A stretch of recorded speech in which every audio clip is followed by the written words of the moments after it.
Hello. അപ്പോൾ ഇന്നൊരു Sunday ആണ്. സോ സൺഡേ സ്പെഷ്യലായിട്ട് ഹർഷ എന്തോ കുക്ക് ചെയ്യണം. സോ നമുക്ക് ഇന്ന് സൺഡേ സ്പെഷ്യൽ എന്താ പോയി നോക്കി വന്നാലോ. വാ പോയേക്കാം. ഹലോ, എന്താ പരിപാടി സൺഡേ ആയിട്ട്? Sunday special chicken biryani. Chicken biryani? Chicken മാത്രമേ ഉള്ളൂ, ബിരിയാണി ഇവിടെ പോയി? ചിക്കൻ ആദ്യം നമ്മൾ ഓൾറെഡി ചിക്കൻ സെറ്റ് ചെയ്ത് വെച്ചിട്ടുണ്ടായിരുന്നല്ലോ. അപ്പൊ ഇനി അത് പൊരിച്ചെടുത്തിട്ട് ഫ്രൈഡ് ചിക്കൻ ബിരിയാണി. ഓ, ഇവിടെ വെജിറ്റബിൾസ് ഒക്കെ വെച്ചിട്ടുണ്ട്. ഓ, fried chicken biryani by Harsha. ശുദ്ധമായ വെളിച്ചെണ്ണയിൽ കുക്ക് ചെയ്യുന്ന chicken biryani by Harsha. Cook ചെയ്യുന്നത് ചിക്കൻ പൊരിച്ചെടുക്കുന്നത്. നമ്മളത് ഫ്രൈഡ് മാറ്റി വെക്കൂല അങ്ങോട്ട്? അപ്പൊ ചിക്കൻ ബിരിയാണിന്റെ ഒപ്പം ഫ്രൈഡ് കിട്ടുമോ വേറെ സൈഡ് ആയിട്ട്? ഇല്ല. ഓക്കെ.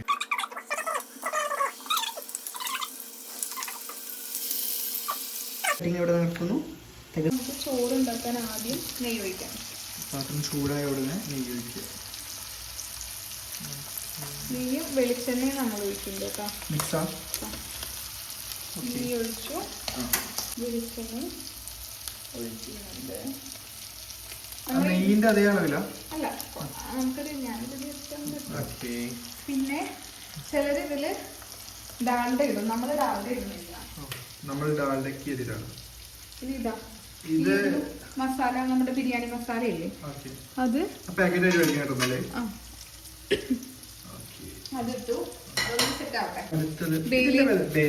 ബേ ലീഫ് ഇടാൻ മറന്നിട്ടുണ്ടായിരുന്നു, അപ്പൊ അതും കൂടെ ഒന്ന് ഇട്ട് കൊടുക്കാം. ഒന്ന് ചൂടായി കഴിഞ്ഞാൽ നമുക്ക് ഇതിലേക്ക് കുറച്ച് ഉപ്പ് ഇട്ട് കൊടുക്കാം. നമുക്ക് എത്ര അരിയാണോ ഉള്ളത് അതിനനുസരിച്ച് ഉപ്പിട്ട് കൊടുക്കുക. നമ്മൾ വെള്ളം ഒഴിച്ചു കൊടുക്കുക. നന്നായിട്ട് തിളച്ചിട്ടുണ്ട്. അപ്പൊ അതിലേക്ക് നമുക്ക് ഇനി അരി ഇടാം. ഓക്കെ, നമ്മൾ അരി ഇട്ടിട്ട് നന്നായി തിളയ്ക്കുന്നുണ്ട് കേട്ടോ. അപ്പൊ നമുക്ക് വെയിറ്റ് ചെയ്യാം, ചോറാവാൻ വേണ്ടിയിട്ട് വെയിറ്റ് ചെയ്യാം. ചിക്കന് ഓൾമോസ്റ്റ് നമ്മൾ കുറേയൊക്കെ പൊരിച്ചെടുത്തിട്ടുണ്ട്. കുറച്ചും കൂടെ ഉള്ളു. ഒരു റിഫ്രഷ്മെന്റിന് ഐസ്ക്രീം കഴിക്കാം. ചോറ് റെഡി ആയിട്ടുണ്ട്. ചോറ് സെറ്റാണ്. അത് ഈ മിക്സ് ചെയ്യാനേ ഉള്ളൂ. ചിക്കൻ റെഡിയായി, നമ്മൾ മസാല റെഡി ആക്കിയാൽ മിക്സ് ചെയ്യാം. വേറൊരു പ്ലേറ്റിലേക്ക് മാറ്റി വെക്കല്ലേ. ഇനി നമുക്ക് സവാള ഇടാം, അതായത് മസാലയ്ക്ക് വേണ്ടിയിട്ടല്ലേ. ഇത് മസാലയ്ക്കൊപ്പം നമ്മൾ തക്കാളിയും കൂടി ഇട്ടിട്ട് മിക്സ് ചെയ്യാം.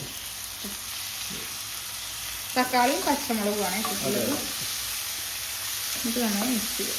ജിഞ്ചർ ഗാർലിക് പേസ്റ്റ് ആണ് ഇതിലേക്ക് ആഡ് ചെയ്തത് കേട്ടോ. അപ്പോൾ ഇനി നമുക്ക് മസാലയാണ് ഇടാനുള്ളത്. അപ്പോൾ ഈ ഇത്രയും മസാല കുറച്ച് ഇട്ടാൽ മതി. നമ്മൾ ഓൾറെഡി ചിക്കനിൽ മസാല ഇട്ട കാരണം ഇത്രയും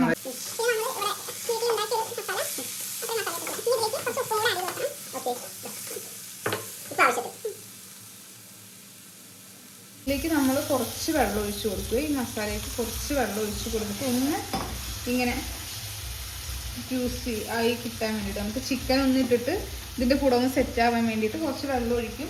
പിന്നെ നമ്മൾ ഫ്രൈ ചെയ്ത് വെച്ച ചിക്കൻ ആഡ് ചെയ്യും. ഈ ഫ്രൈ ചെയ്ത ചിക്കൻ മൊത്തം ഇതിലിട്ടിട്ട് ഒന്ന് ജസ്റ്റ് ഒന്ന് കുക്കാക്കി എടുക്കും. അതിനുശേഷം ഇതൊന്ന് നന്നായിട്ട് മിക്സ് ചെയ്യുക. ഈ ചിക്കനും ഈ മസാലയും കൂടെ നന്നായിട്ട് മിക്സ് ചെയ്തിട്ട് ഒരു 2 മിനിറ്റ് ഒന്ന് കുക്ക് ചെയ്യാം. ഇത് മസാല പിടിക്കാൻ വേണ്ടിയിട്ടാണ് ഞാൻ ചെയ്യുന്നത്.